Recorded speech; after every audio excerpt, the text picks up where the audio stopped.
YouTube fam? How y'all doing? TM Nation, how y'all doing? Today we're taking a look at my first headphone pickup from Marshall. These are the Monitor 3 ANC headphones, and I only picked these up because of the good experiences that I've had with their speakers thus far. I will get into the specifics of why these are a really well-rounded pair of premium ANC headphones, and I have a couple of sound samples that I took with my binaural microphone so that you guys have an idea of how they can sound. But for the highlights, these offer up to 100 hours on a single charge. They are compatible with the Marshall app that allows you to customize your listening experience with the headphones. They are lightweight, coming in at only 8.8 ounces, and the sound quality with them is some of the best that I've been able to achieve in quite some time. Now, the moment that you get them in your hands, you know that you're in for something special. The carrying case is wrapped in this gorgeous black pebbled leather, but the real surprise comes when you pop it open. You're hit with this stunning red velvet interior that makes every other headphone case look boring in comparison. I mean, even the USB Type-C cable that's included in the box has brass tips to match the headphones aesthetic, which really just adds to the attention to detail that you experience with these headphones in general. When you pull these out for the first time, you immediately see how compact they are, and despite them using premium materials such as that pebbled leather and the brass accents, they're still relatively lightweight, coming in at only 8.8 ounces, as I mentioned earlier. And just so you guys have a few references, these are lighter than the Bose Quiet Comfort Ultras, the Sony 1000 XM5s, and the AirPods Max, of course. The folding mechanism does feel solid, with a satisfying click when they collapse for storage. And another thing that's worth mentioning is that if you extended the headband, you will need to adjust that back down for them to fit inside of the case properly. For connection, they support Bluetooth 5.3 with LE audio, and the pairing is instant. And once you go ahead and connect the headphones, you want to make sure that you download the Marshall app, as this is where things start to get really interesting. The app interface matches the headphones aesthetics just like the USB Type-C cable, with easy access to pretty much every feature that you would need. And I have to say that that first listening session is where these headphones really hook you. The 32mm dynamic drivers deliver exactly what you'd expect from Marshall: detailed dynamic sound. I've thrown many different genres of music at them, to include reggae, hip hop, and R&B, and they've been able to shine in each one of those genres without any issues. After using these headphones for a few weeks, I really have come to appreciate the fact that they use physical buttons in lieu of touch controls. They also feature a customizable M button, which is right here, and you can set this to a bunch of different functions.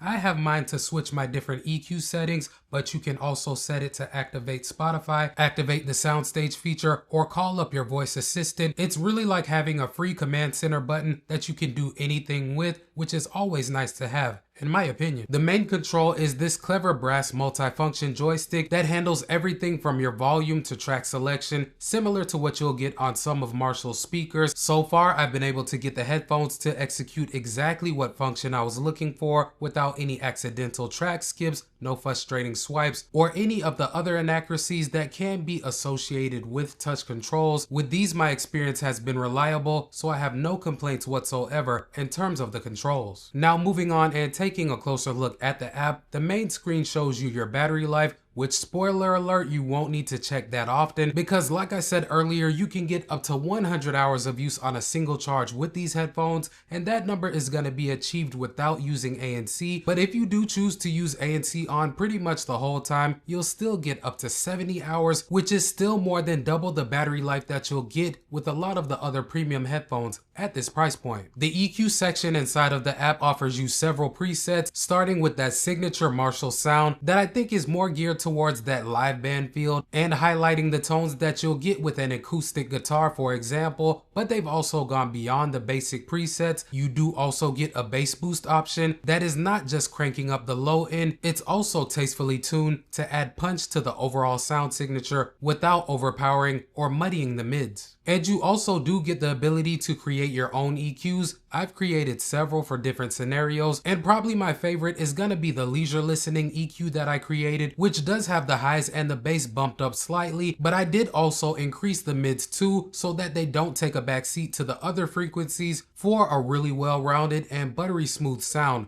across the board. One thing that took the sound quality to another level for me with these headphones was activating the soundstage feature. Usually I'm pretty skeptical when it comes to those spatial audio features, but Marshall's approach is completely different. You do get 4 room sizes to play with: small, medium, large, and extra large. And even though I was a bit skeptical at first, each one actually does sound distinct. Personally, I found myself sticking with the small room setting at about 60% strength because it adds this natural sense of space without going overboard. The best way for me to describe it is like being in an intimate venue rather than the artificial surrounded by speakers effect that you get with some other headphones. But as I mentioned earlier, I did take a few sound samples just so that you guys can hopefully pick up this effect for yourselves. Let's check them out. Just tell me, what should I do? Oh, how can I get through? Tell me, baby, please. How can I get through to you? With every step you take to, I keep reaching out to you.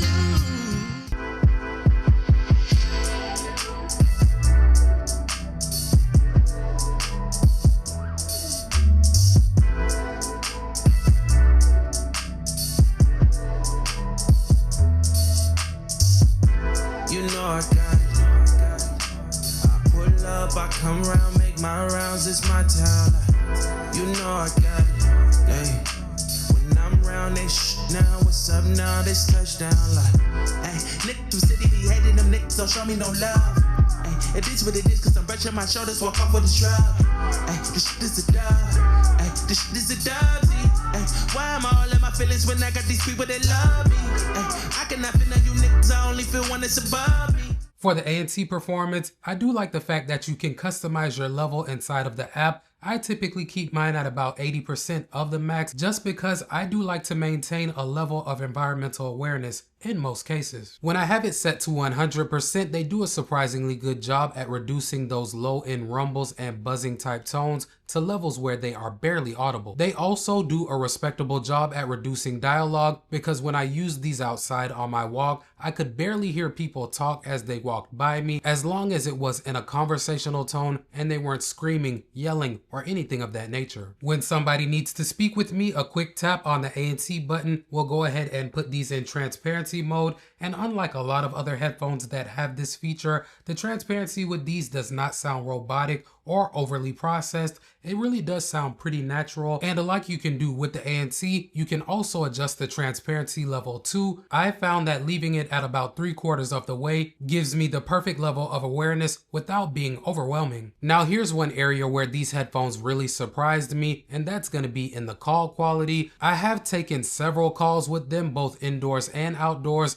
and nobody ever complained about how I sounded. Even in one instance where I took a phone call while I was walking through my neighborhood and the kids were outside playing, the person said that they could barely hear that ambient noise going on around me, and I still came through loud and clear. But as always, I did take a couple of samples just so that you guys can judge for yourselves. Let's take a listen. Alright guys, so right now I have the headphones paired to my iPhone 16 Pro, and as you can see, the audio that you're hearing is coming from the microphones on them. Right now the room is relatively quiet, but I will do my background noise test in just a moment. Give me a second. And now I have some simulated background noise playing in the background. Everything else about this test is exactly the same, still paired to the iPhone 16 Pro. And this part of the test is aimed at seeing how well the microphones on these headphones can go ahead and focus on my speech while rejecting some of that noise. So let me know what you guys think. Are they doing a pretty good job? Have you heard better? Let me know. The multi-point connectivity with these is also a helpful feature. I like the fact that I can connect them to my iPhone and my laptop as well and not have to go through the pairing and connection process each time. As long as I have the headphones on, I can switch between those devices without having to fumble around with a bunch of settings or anything like that. This kind of reliability makes a huge difference in daily use. So let's go ahead and talk real world numbers on the battery life. I started using these on a Monday morning, and by Friday afternoon, I still had 62% battery, and that was with ANC on, taking occasional phone calls and listening to music throughout my workday. But here's something else that's really impressive with the overall experience with these headphones. Marshall included this battery preservation section in the app that allows you to set charging limits, adjust the charging speed, and control temperature settings to extend the lifespan of your battery. Thinking back to all of the headphones that I've tested over the years, I don't think that I've ever come across a pair that had a similar feature, and it really does give me the sense that they want these headphones to last for years, not just until the next model comes out. The Monitor 3s also do feature wear detection that will automatically pause what you're listening to when you take them off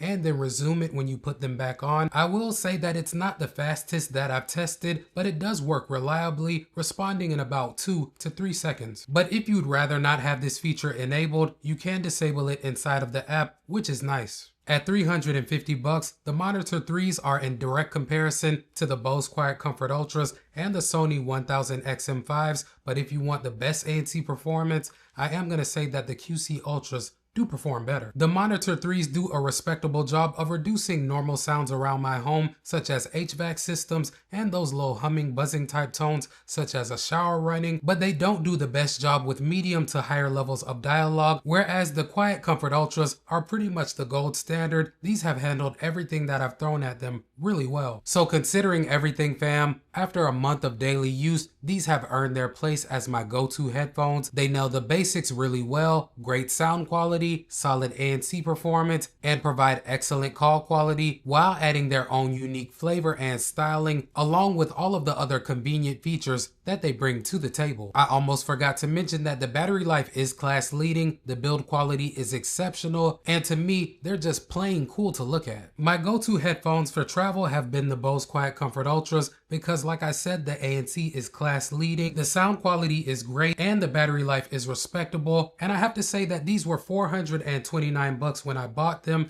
and since I picked them up, they have been excellent about 90% of the time. But for that other 10% of the time, I do get these random audio dropouts that have only seemed to get worse over time, even with the firmware updates. It has happened to me on several occasions where I'd be connected to my iPhone and they would just randomly disconnect, and restarting my phone didn't do anything to get them to reconnect to my device. It just seemed that they would randomly show up under Bluetooth settings about 2 to 3 minutes later. I have not had this experience with the Marshalls yet, and although the Monitor 3s aren't top tier in terms of ANC performance, I would say that the sound quality is right there, the design is unique, they are much more flexible in design, making them easier to transport, and they do blow the QC Ultras completely out of the water when it comes to the battery life. So with all of that being said, if you see me out at the airport and I'm rocking my Monitor 3s instead of my Quiet Comfort Ultras, don't be surprised because these have been a pleasure to listen to so far.